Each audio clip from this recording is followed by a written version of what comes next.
যদি আমরা রাস্তাঘাটে হাঁটি, আমরা যখন একে অপরের সাথে হাঁটাহাঁটি করি, যদি আমাদের বন্ধু হয়ে থাকে, কি হয়ে থাকে, অথবা আমার কোনো সহপাঠী বা তোমার বয়সের সমবয়সী কেউ হয়ে থাকে, তাহলে তার সাথে একসাথে বা একই সাথে সমান বরাবর হাঁটা কোনো সমস্যা নেই।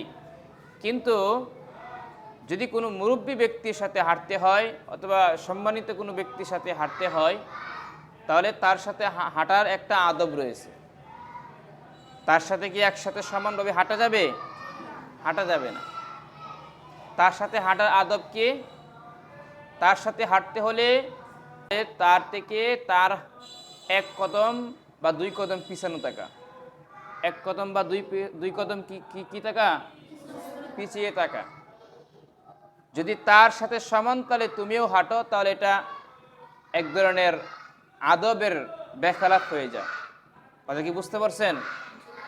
এই জন্যই আমরা যখন মুরব্বী ব্যক্তির সাথে হাঁটবো, যেমন মুরব্বী কে আছে, তোমাদের পিতা মাতা, হ্যাঁ, তারপরে উস্তাদ আছে, হ্যাঁ, তোমাদের সম্মানিত কোনো বড় ভাই হতে পারে বা এলাকার কোনো বড় মানুষ হতে পারে, ঠিক কিনা?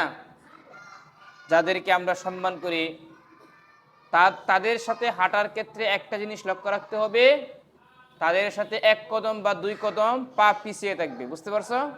আবার বেশি পিছানো যাবে না, বেশি পিছানো যাবে না। যদি বেশি পিছান তাহলে হবেটা কি, সে যে কথা বলতেছে, তোমার যে মুরব্বী বা উস্তাদ যেই সামনে থাকুক না কেন, সে যে কথা বলবে এই কথাটা তোমার কান পর্যন্ত পৌঁছাবে না, তখন কিন্তু আবার আরেক ধরনের বেয়াদবি হয়ে যাবে। তার থেকে এক কদম বা দুই কদম পিছানো যেতে পারে, ঠিক কিনা? আমরা যখন হাঁটবো এই বিষয়টা খেয়াল রাখবো। হাঁটার সময় তোমার সমবয়সী বা বন্ধু হলে, তোমার সমবয়সী হলে পাশাপাশি হাঁটা যায়, তাদের কোনো কি হয় না, সমস্যা নাই। কিন্তু মুরব্বীদের সাথে অথবা তোমার উস্তাদগণ এরকম কোনো সম্মানিত ব্যক্তির সাথে হাঁটতে হলে আদবের খেলাপ হয়ে যায়, এই বিষয়টা খেয়াল রাখতে হবে। তাহলে আদব কি হবে তাদের সাথে হাঁটার সময়? বলা জোরে বলা। হ্যাঁ, এক কদম বা দুই কদম পিছিয়ে থাকা। বুঝতে পারছো বিষয়টা? এবং তাদের সাথে নম্র ভাষায় কথা বলা, সুন্দর আচরণ দিয়ে কথা বলা। বুঝতে পারছো তো ইনশাল্লাহ?